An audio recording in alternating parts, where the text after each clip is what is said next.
Hi hello ಎಲ್ರಿಗೂ ನಮಸ್ಕಾರ. ಇದು ನನ್ನ ಮಿನಿ ಬ್ಲಾಗ್. ಮಕ್ಕಳನ್ನೆಲ್ಲ ಈಚೆ ಕರ್ಕೊಂಡೋಗಿ ಅವ್ರಿಗೊಂದು ಸ್ವಲ್ಪ ಏನಾದ್ರು ತಿನ್ನಿಸ್ಕೊಂಬರೋಣ ಅಂತ ಹೋಗಿದ್ವಿ. ಸೊ ಅವ್ರನ್ನೆಲ್ಲ ತಿನ್ನಿಸ್ಕೊಂಡು ಬಂದು ಅದಾದಮೇಲೆ ಮತ್ತೆ ನಾನು ರೇಷನ್ ಮಾಡಬೇಕಿತ್ತು. ಸೊ ನಾನು ರೇಷನ್ ಮಾಡೋಣ ಅಂತ ಹೋದೆ. ಇದು ಹೊಯ್ಸಳ ಸರ್ಕಲಲ್ಲಿರೋ ಒಂದು ಶಾಪು. ನಿಮ್ಗೆಲ್ರಿಗೂ ರೀಲ್ಸಲ್ಲಿ ನೋಡಿರ್ತೀರ, ದೊಡ್ಡ ಶಾಪ್ ಇದು. ನಾವು ಇಲ್ಲಿ ಹೇಗಿರುತ್ತೆ ಏನು ಅಂತ ಚೆಕ್ ಮಾಡೋಣ ಅಂತ ಹೋದ್ವಿ. ಯಾಕಂದರೆ ನಾನು ರೇಷನ್ ಸ್ವಲ್ಪ ಮಾಡಬೇಕಿತ್ತು. ಸೊ ಅದಕ್ಕೆ ಹೋಗಿದ್ವಿ. ಓಕೆ, ಬೇರೆ ಕಡೆ ಕಂಪೇರ್ ಮಾಡಿದ್ರೆ ಇಲ್ಲಿ ಒಂದು ಸ್ವಲ್ಪ ಕಮ್ಮಿ ಅನ್ನಿಸ್ತು. ಮನೆಗೆ ಬರ್ತಿದ್ದಂಗೆ ಫಸ್ಟು ನನ್ನ ಮಗಳು, ಅಪ್ಪ ನನಗೆ ಸೀರೆ ಉಡ್ಸು ಅಂತ ಹಠ ಮಾಡ್ತಾಯಿದ್ಲು. ಸೊ ಅವ್ರ ಅಪ್ಪ ಅವಳಿಗೆ ಸೀರೆ ಉಡಿಸ್ತಿದ್ದು. ಈ ಸಮ್ಮರ್ ಹಾಲಿಡೇಸ್ ಯಾಕಾದರೂ ಕೊಟ್ಟಿದ್ದಾರೋ ಅನಿಸುತ್ತೆ, ಅಷ್ಟು ಕಾಟ ಕೊಡ್ತಾಳೆ ನನ್ನ ಮಗಳು. ಅವಳಂತೂ ಅವ್ರ ಅಪ್ಪನ 1 ನಿಮಿಷನೂ ಬಿಟ್ಟಿರೋದಿಲ್ಲ.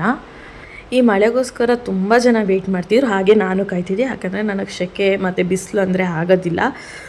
ಸೊ ಈ ಮಳೆ ಬಂದ ಮೇಲೆ ನಾನು ಎಂಜಾಯ್ ಮಾಡಿದೆ. ಮತ್ತು ಎದುರುಗಡೆ ಮನೆ ಬಿಲ್ಡಿಂಗ್, ಮಕ್ಕಳು ಮತ್ತು ಹಾಗೆ ದೊಡ್ಡವರು ಅವರೆಲ್ಲರೂ ತುಂಬ ಖುಷಿಪಟ್ಟರು. ಹಾಗೆ ನೀವೆಲ್ಲರೂ ಈ ಮಳೆಗೋಸ್ಕರ ಯಾರ್ಯಾರು ವೆಯ್ಟ್ ಮಾಡ್ತಾಯಿದ್ರಿ ಅಂತ ನನಗೆ ಕಮೆಂಟ್ ಮಾಡಿ. ಹಾಗೆ ನನ್ನ ಚಾನಲ್ನ ಫಾಲೋ ಮಾಡೋದು, ಲೈಕ್ ಮಾಡೋದನ್ನ ಮರಿಬೇಡಿ ಅಂತ ಹೇಳ್ತಾ ಈ ಸಣ್ಣ ಬ್ಲಾಗ್ನ ಮುಗಿಸ್ತೀನಿ.